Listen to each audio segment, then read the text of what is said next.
I'm meteorologist Chris Holcomb from the 11 Alive Storm Trackers, quarantining in my basement with you tonight as we are watching this winter weather that is moving in. And so far in the metro area, we've been dealing with this, which is mainly just rain, light rain moving in. But as we've been telling you the past few days, as this moisture comes in from the west and moves in and hits this shallow layer of cool air at the surface, well, that's when we're beginning to see a winter mix taking place, and that's what's happening right now with some of the mixing here with maybe a little bit of snow or sleet mixing in from northern parts of Dawson County into White County, also Lumpkin County, Union Towns, Rabun County, seeing some of that, as well as Habersham County. Nothing too big right now. Back in Atlanta, it is mainly just rain, and we really don't think we'll see a switch over until during the overnight hours or toward tomorrow morning. So there's really two parts of this system we're watching. This one is the initial precip moving in, hitting that cold air that's going to cause the winter weather.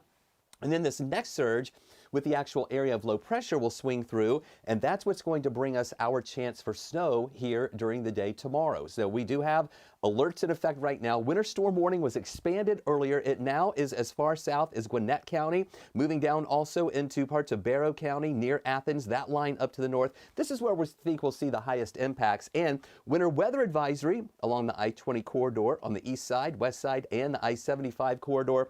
That's where we will see those snow amounts that would be just a little bit lighter. In fact, take a look at this. This is what we're watching. We've fine-tuned these amounts, our hand-drawn amounts just a little bit, still thinking the biggest impacts, 3 to 6 inches, where we see that warning area, and then just below that, potentially 1 to 3 from Elberton, Athens, Loganville, maybe into North Fulton, through parts of Forsyth County, up toward Ellijay, and then below that, trace to 2 inches, I-20, Metro Atlanta, and there on the west side too, and then little to no impacts or no accumulation down on the south side. We also have to watch for ice because as that moisture falls into that cold air and those cold surfaces, we could see some ice. We're thinking less than 1/4 of an inch, but as you get toward the Georgia-South Carolina line, it could be a little bit more. Andrew Wilson joins us right now back in the studio. And Andrew, depending on how much ice that some people get would really determine the impacts that they get too. Yeah, that's right, Chris. We could end up with a lot more power outages if we get in certain spots.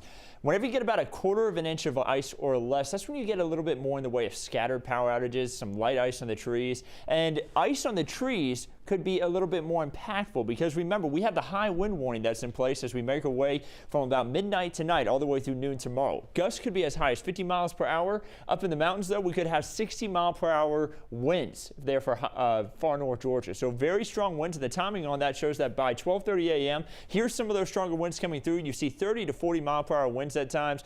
Going to be very gusty there as we head throughout the middle part of the morning. By about 9 a.m., 44-mile-per-hour winds there in Gainesville, and then we make our way just past noon, and winds are going to calm down a little bit, but look at how strong these gusts still are. Still about 20 to 30-mile-per-hour gusts as we head throughout the afternoon after that high wind warning is already out of here. So going to be some strong winds throughout tomorrow, likely adding to the power outages that we're going to be dealing with. So what's the timing of the snow? As we make our way past midnight, start to see a little bit of snow here for far northeast corners of Georgia. Remember, Chris just showed you that's where we're having the highest amounts because that's also where it's going to be occurring for the longest part of time. By 3 a.m., still snowing there. We start to see that we have the wintry mix closer on towards Atlanta around 6 a.m. And then the snow just continues as we make our way throughout the day there on Sunday through 3 p.m. Once we head into around 6 p.m., we start to see things lighten up a little bit. Still snowing in far north Georgia by about 9 p.m. and then it's out of here by the time we're waking up on Monday. But temperatures below freezing, meaning that we are going to have anything that's left being slushy on the road refreeze,